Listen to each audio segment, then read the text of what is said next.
Right now, President Trump goes before a joint session of Congress, and we'll examine his speech and how it hits home here in Georgia. We'll also talk about some of the other action that took place inside the House chamber. Also, new numbers show the state of women here in Georgia, and it's not good. Find out where the Peach State lags behind. And new tariffs could mean higher gas prices. We're going to talk to an expert and see how he sees the pain at the pump going. This is The Take. Let's get it.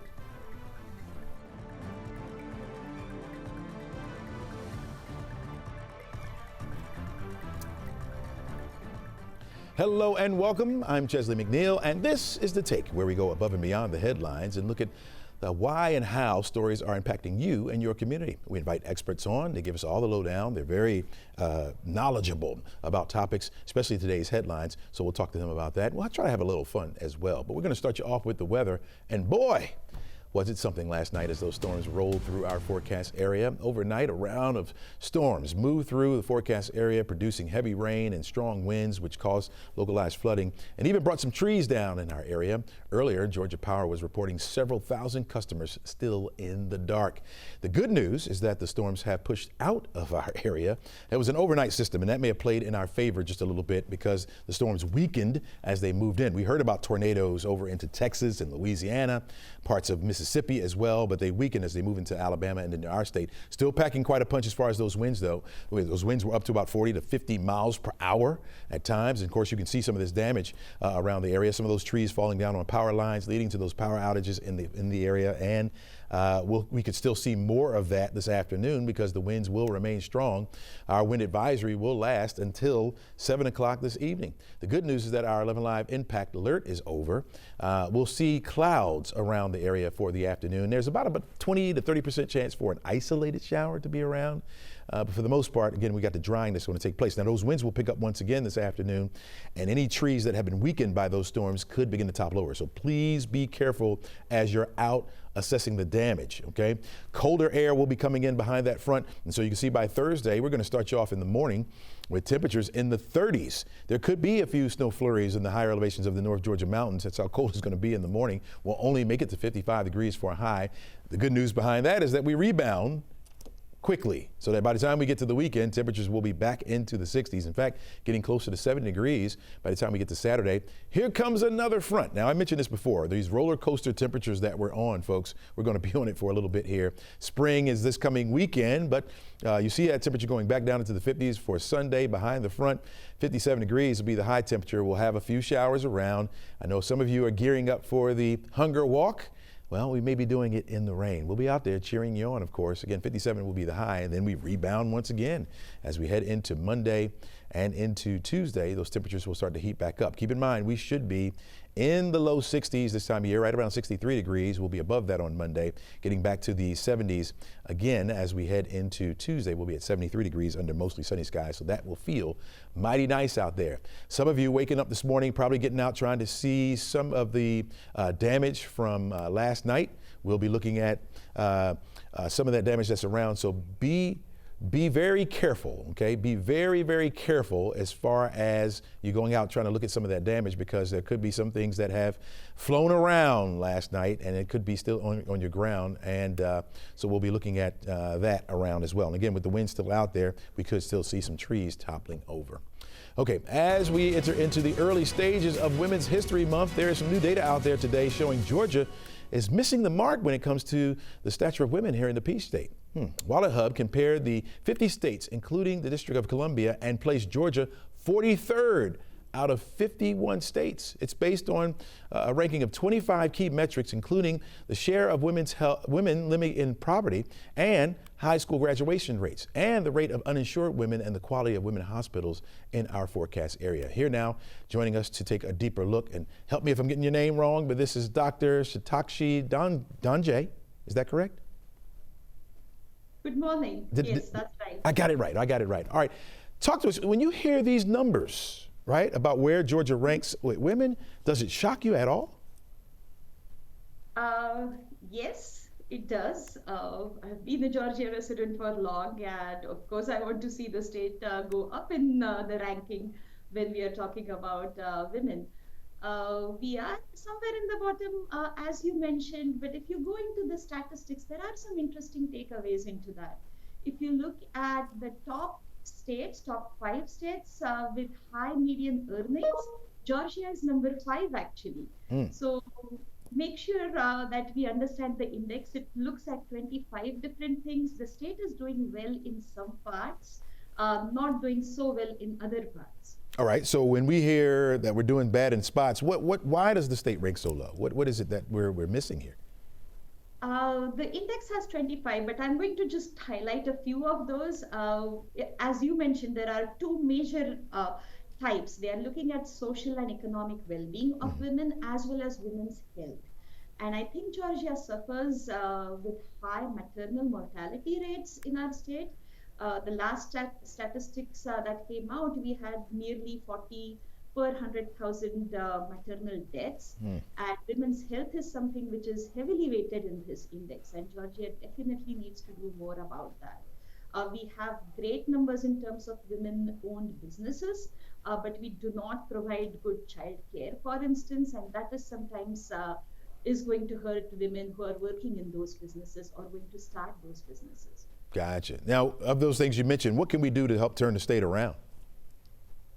Mainly healthcare. We should definitely provide better healthcare. Secondly is the childcare. We definitely need to provide the affordable childcare for women who are into the job market, who are employed, that they do not have to scale back. Very often we have seen that women choose lower paying jobs because there is much more flexibility. We do not want women to hurt in that way, that they are able to have those jobs, they are able to get paid family leave, there is more provision of paternity leave. All of these factors are going to help women stay in those jobs and continue to prosper. Do you think it's a quick turnaround? Is it something that we can turn around quickly, or do you think it's going to take some time? Some of the measures will take some time. They need to be coming from the legislature, but I think for small businesses and business owners, some of the measures can be done right away, where corporations are providing more childcare, more health access to women, that those measures will be able to do if people think very carefully about these indices. Yeah, and it hurts me to hear these numbers, just like you were saying before. So hopefully we can do something to help turn this thing around. I mean, and get it right. I mean, we don't want our Georgia peaches to be ranked so below. Is there anything else we need to know about this topic? I would just end on a high note, saying that we are doing such great things in terms of our higher education at Georgia. We have 3 or 4 major flagship state institutes, and they are really playing well in terms of putting role models, women role models in these leadership positions. And I think that really helps inspire more women to take STEM-related courses, to take engineering courses, and that is going to really prosper women's trajectory in the job market. Got it. All right. Thank you, Dr. John Jay. Thanks for joining us. Really appreciate it. We'll be back right after this.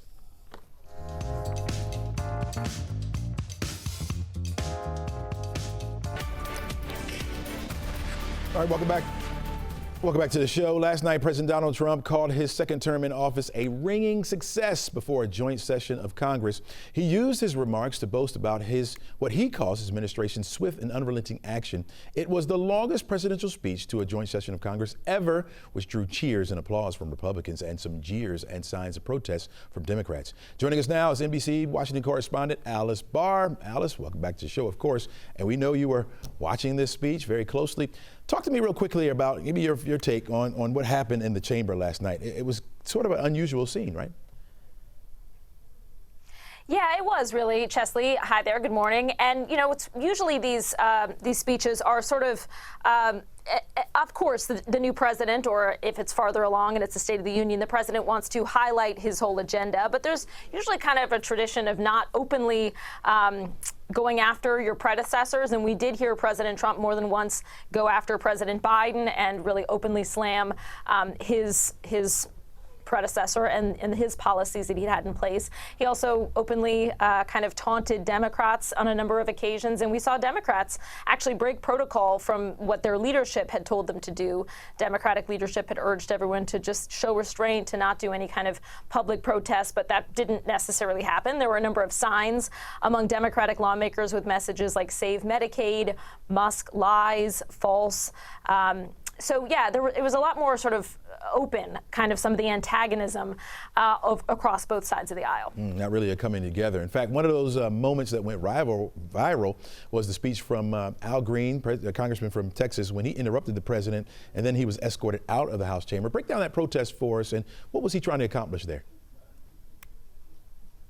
Yeah, this is Al Green. He's a longtime Texas representative, and he's very known for being ardently opposed to President Trump.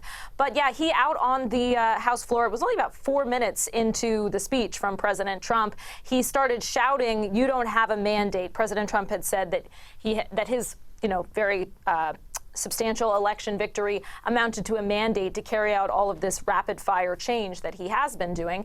And that rubbed Al Green the wrong way. And he was shouting, "You don't have a mandate. You don't have a mandate." House Speaker Mike Johnson had him escorted off of the floor. And then afterward, he told reporters that President Trump has no mandate to cut Medicaid. That's one of the things that's been floated as a possibility to try to balance the budget with all of the spending that President Trump wants on specifically immigration, on mass deportations, and also on tax cuts that he wants to see go through while promising to have a balanced budget. He wasn't the only Democrat that was put out, right? It was other protests that led to more people being put out? So there were other people who left of their own accord. As I mentioned, there were people that were holding up signs, which they had been encouraged not to do and did anyway. And then there were a couple moments where Democrats chose to walk out of the chamber in protest as well. Gotcha. Did you see any signs of the president hitting the mark on some of the promises that he made? Do you see any of that at all? Well, listen, there's no question that he has been doing a lot. He's been very busy. He has accomplished a lot since he's been in office. And for Republicans, there was no question that they are very pleased. There were a number of times when you saw everybody on the Republican side stand up and enthusiastically cheer. They have been pretty lockstep with President Trump's agenda. And he talked about, tariffs, where he's insisting that that's going to be something that will strengthen the economy, and said there could be a little bit of sort of short-term pain, but he feels strongly that that's going to boost the U.S. economy, U.S. manufacturing. He talked about downsizing the federal government. He talked about the war in Ukraine and got a lot of support from the Republican side. All right. Chesley? We will see. Alice, really appreciate you joining us every day. We'll see you again tomorrow. Thanks. All right. Joining us now to hit on some of those items in the speech which have major impact right here in Georgia is 11Alive political expert and Emory professor, Andrea Gillespie. Welcome back to the show, Andrea. Good to see you this morning. Good to see you. All right. So what's your initial take on the president's remarks? Where did he hit the mark? Where did he miss? Well, it was raucous. I can't say that it was terribly surprising. The speech, I expected it to sound more like a campaign speech than a presidential address before Congress. And so President Trump certainly met my expectations there. It was divisive. He did things in the speech that he has done in other types of speeches. So, there are places where I think people can argue about whether or not what he was saying was factually accurate or being taken out of context. I think very much it is in keeping with the tone that he has set throughout the first 6 weeks of his presidency. And he clearly feels very comfortable in the role and in the tone that he's taking. And there's what I would take from this speech is that we shouldn't expect anything to change going forward. He's very pleased with where the administration is, and I think he's going to carry it into the same direction going forward. Some of the special guests that were in the chamber were First Lady Melania Trump, of course, and then there was the mother and sister of Laken Riley, that was a student that was killed on a UGA campus. Touched a little bit on the continued push for immigration reform. Well, that was one of President Trump's key campaign planks. It was certainly an issue that activated and motivated his base to support him. And the Laken Riley Act was the first piece of legislation that he signed into law. So this speech, instead of outlining a vision as most presidents would do in the first year of their term of office, was a recitation of the accomplishments that he had already done. And I think that reflects the fact that this is different. This isn't his first year of his first term in office. This is his first year of his second term in office. And so he came in with an agenda and hit the ground running. But I think he was emphasizing some of the things that a lot of his base supporters have cared about. And people who cared about abortion or immigration, were, way more likely to vote for Donald Trump than they were to vote for Kamala Harris. All right, where it's going to hit us the most is going to be in our pocketbooks, all right? And so he mentioned that it's going to get rough. It's going to get rough. But I mean, how can you cheer that almost, right? He's looking at this at a positive side. Nobody we've talked to so far has seen the bright side of this. Is there a bright side? And if so, what does that look like? Well, anytime you elect a president, anytime you elect a Congress and they put policies into place, there is a period where you have to wait to see how the policies pan out. Donald Trump has been firmly committed to this idea of protectionism for years, going back to his business days in the 1980s in New York. Most economists don't agree with high tariffs. I think that there are historical precedents that would suggest that this isn't a good strategy, but Donald Trump is firmly committed to it. And as president, with the mandate that he is assuming, he is now going to use his office to try to put that into effect.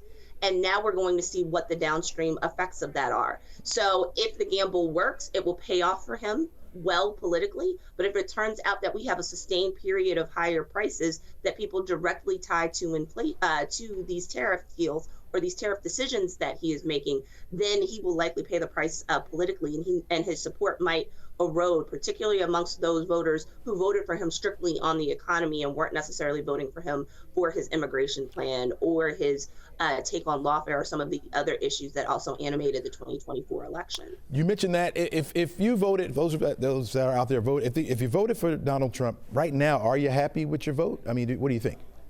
Well, we can look at the approval ratings. They are polarized by party.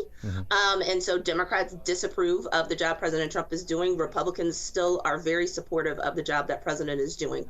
If we look among independents, I think the trend is to be more disapproving than approving.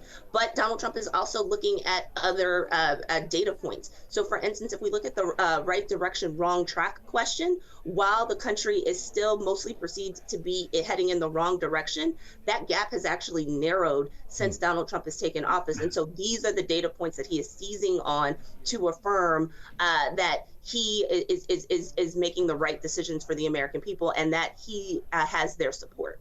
All right, Professor Gillespie, really appreciate you joining us. Always friend of the show. We'll have you back, of course, because this is going to go on, I think, for a little while. Thanks so much. Thank you. All right. Plenty more on the show in store. You're watching The Take on 11Alive Plus. We're back right after this.